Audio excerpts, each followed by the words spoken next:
Hello students, welcome back to the channel. Today we will complete exercise 6.3 of class 8th maths and chapter name is square and square roots. So let us start question number 7. This question is the students of class 8th of a school donated rupees 2401 in all for Prime Minister's Relief Fund. Each student donated as many rupees as number of students in the class. Find the number of students in the class. So each student donates the money equal to the strength of the class. For example, if there are 10 students in the class, then each student will contribute rupees 10. If there are 50 students in the class, then each student will contribute rupees 50. So now we don't know how many students are in class. So we will suppose that there are X number of students. So that total number of students in class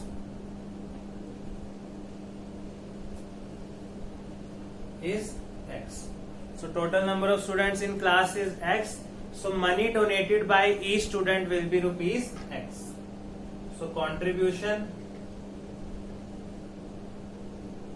by each student, which will be equal to rupees X, and total amount collected will be contribution by one student into total number of strength of the class. So let us suppose if there are 10 students in the class, then each student will donate rupees 10 and total amount collected will be rupees 100, that is 10 into 10. So here also same we will apply the same formula. If there are X students in the class and each student contributes rupees X, then total money collected will be X multiplied by X, and X multiplied by X is equal to X square. So this is the total amount collected, and in question the total amount collected given is 2401. That is this amount X square is equal to 2401 according to the question. Now we have to find the X here. So we can write X as square root of 2401. When square of some number is another number, then this number is the square root of the second number. So here X square is 2401. So X will be the square root of 2401. Now in the previous videos I told you how to calculate the square root of any number by prime factorization method. So if we do the prime factorization of 2401, this is equal to 7 into 7 into 7 into 7. You can verify it by doing the prime factorization. So to find the square root, we will put square root sign on both sides. And next step is to form the pairs. So here there are two pairs of 7. So root 2401 is 7 into 7, that is 49. Because there are two pairs, so 7 will be taken out from the root. So the value of root 2401 is 49, and we will put the value here. So X is equal to 49. Because X is equal to square root of 2401 and we calculated the square root of 2401 be 49. So value of X is 49, and what was X? Total strength of class. So total strength of class is equal to 49. So there are 49 students in the class and each student contributed rupees 49. So this is the question, please write down. Now the next question, question number 8. 2025 plants are to be planted in a garden in such a way that each row contains as many plants as the number of rows. So number of plants in each row is equal to the number of rows.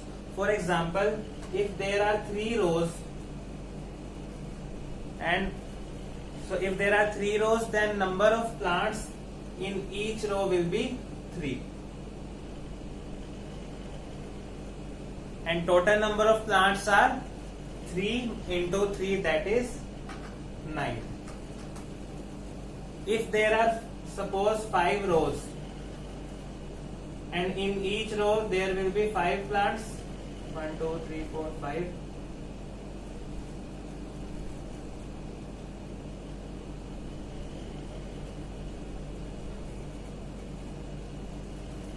then there will be total 25 plants. We can calculate by 5 into 5, that is 25. So now we don't know how many number of rows are there and how many plants are in each row. So we will suppose that is there are x number of rows, and according to question, if there are x number of rows, then number of plants in each row will be x also. And total number of plants, how to calculate? Then total number of plants will be number of rows multiplied by number of plants in each row. So let us start the question. No need to write this. This was just for sake of understanding. So now we will start the question. So let the number of rows, that is x. We suppose that there are x number of rows and plants in each row will also be x. So number of plants in each row, this will be equal to x also. Now total number of plants, how can we write? Total number of plants can be written as number of rows multiplied by number of plants in each row.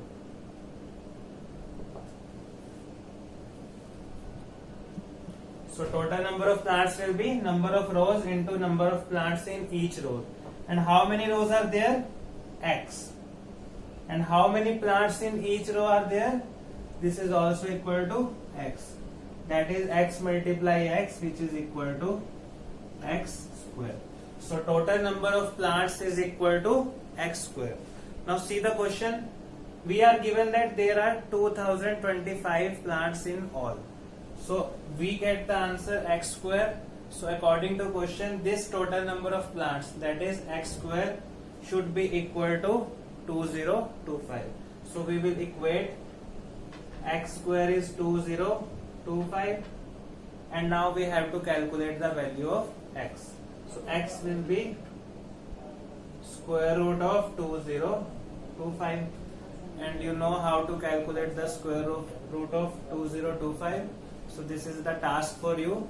Find the square root of 2025 by prime factorization method, and the answer will be x is equal to 45. So answer will be 45. I am not doing the prime factorization here. So this you have to do in the question. You can't write the answer directly. So the answer will be equal to 45. You can verify it by doing the prime factorization method. So this was question number 8. Now we will start question number 9. Find the smallest square number that is divisible by each of the numbers 4, 9 and 10.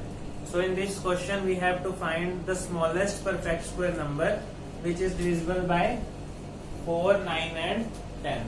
So first of all we will find the number which cannot be a perfect square, which will be divisible by 4, 9 and 10. So to find that number, what we have to do, we will find the LCM of 4, 9 and 10.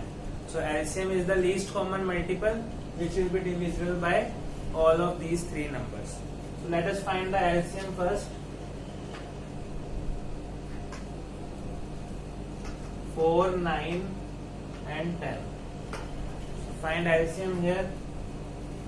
295,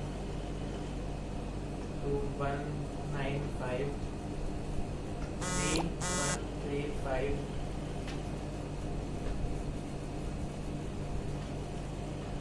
3115, and here 5111.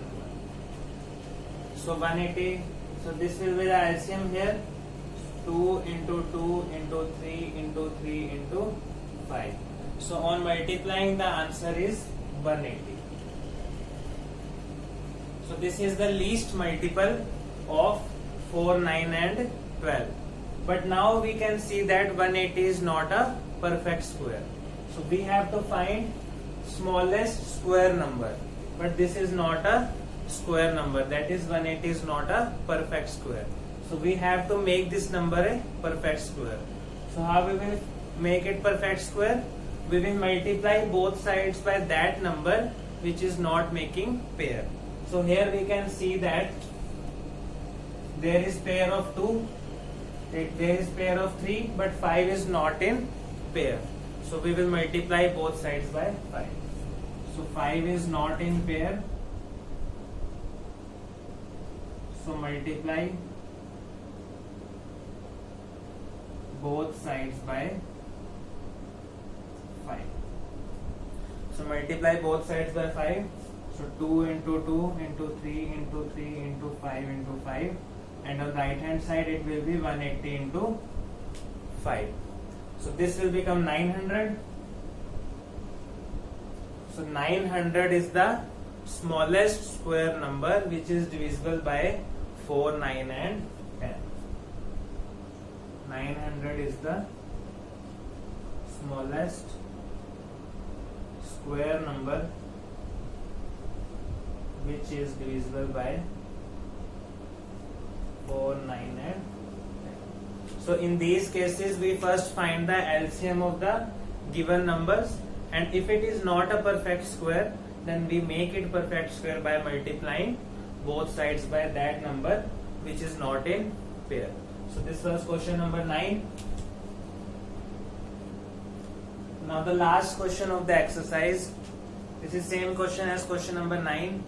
Find smallest square number divisible by 8, 15 and 20. So first step is to find the LCM of these three numbers. So LCM, we will find first LCM 8, 15, 20.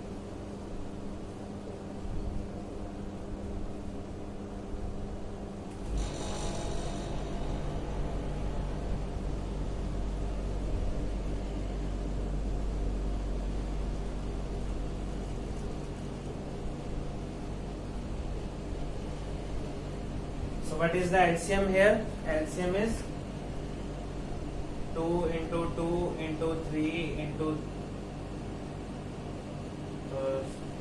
2 into 3 into 5, and this is equal to 120.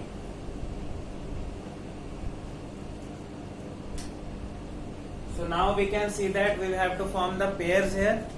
So 2 is in pair, but this 2, 3 and 5 are not in pair. So we have to make pairs of 2, 3 and 5. For that we have to multiply both sides by a 2, a 3 and a 5. So 2, 3 and 5 are not in pairs. So multiply both sides by 2, 3 and 5. So those numbers which are not in pairs, we have to multiply by those numbers on both sides to form the pairs. So here 2 into 2, 1 2 will be multiplied. Now 3, 1 3 will be multiplied, and 5 here, and also 5 will be multiplied. Same procedure will be followed on the right hand side. 120 into 2 into 3 into 5. So on multiplying we will see that this 120 into 2 into 3 into 5, this will be equal to 3600. So 3600 is the smallest square number divisible by 8, 15 and 20. So this is the method to find the smallest square number. First find the LCM of the given numbers. If it is perfect square, then stop there. If it is not a perfect square, then we will form it a perfect square by multiplying by those numbers which are not in pairs. So this was question number 10. Here the exercise is completed, 6.3. In the next video we will discuss about the division method to find the square root of a number. Till then, like, subscribe and share. Thank you.